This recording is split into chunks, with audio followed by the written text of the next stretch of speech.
Hello learners, welcome to your favorite e-learning platform Pathshala. Today I am here with the chapter number 3rd of 9th standards, that is Atoms and Molecules. The name of the chapter is Atoms and Molecule. So what we are going to study in this chapter, we are going to do detailed study about atoms and formation of the molecule. So we have already done what are atoms. Atoms क्या है, molecules क्या है. These are the basics which I have done already with you guys. Now we need to proceed further with the chapter. So let's see the introductory part of this chapter. In introduction we can say what are the atoms. Atom is the simplest form of matter. Obviously we have done this thing. Atom क्या है?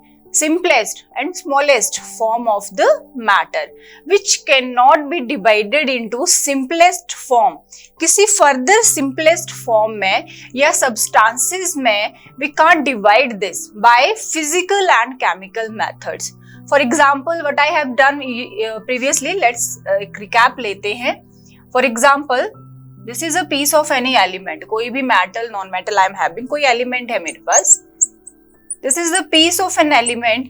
तो इसका जो basis है composition का, ये form होता है with the uniting of small particles. कुछ जैसे हमारे घर का क्या है, एक basis है, small bricks के pieces को क्या करके एक के साथ एक place करके क्या करा जाता है, एक बिल्डिंग कंस्ट्रक्ट करा जाता है. वैसे ही क्या है यहाँ पे small particles are going to play an important role for the formation of an element.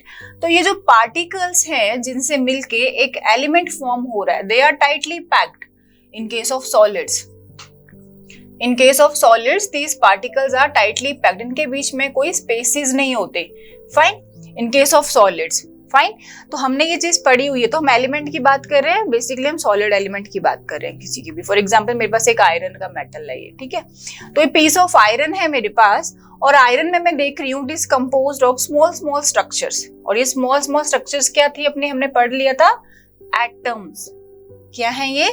Atoms. तो इतना स्मॉल रहेगा एटम अपने पास, ये माना जाता है this is very smallest particle है जिसको हम डिवाइड नहीं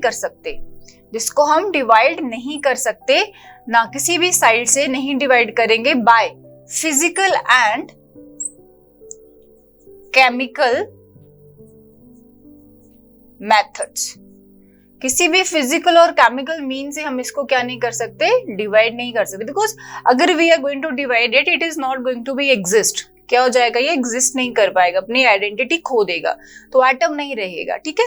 तो this is the introductory part कि एटम्स क्या है, smallest particles which may or may not have independent existence. यही मतलब था, डेफिनेशन में हमने पढ़ा था, मे or may not have independent existence मतलब अकेला कभी एग्जिस्ट भी कर सकता है, और मोस्ट ऑफ द केसेस में कैसे होता है, मॉलिक्यूलर फॉर्म में. फॉर एग्जाम्पल हाइड्रोजन का एक एटम ऐसे नहीं मिलेगा हमें फ्री स्टेट में, स्टेबल नहीं है, एक एटॉमिक नंबर हमेशा ऐसे मिलता है मॉलिक्यूलर फॉर्म में. कार्बन की बात करें, C can be like this, covalency दिखाता है ना, 4 वैलेंस इलेक्ट्रॉन है.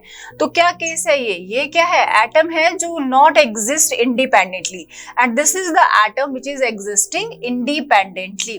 तो यही हमने पढ़ी थी definitions. Atom is the smallest particle which may or may not have independent existence.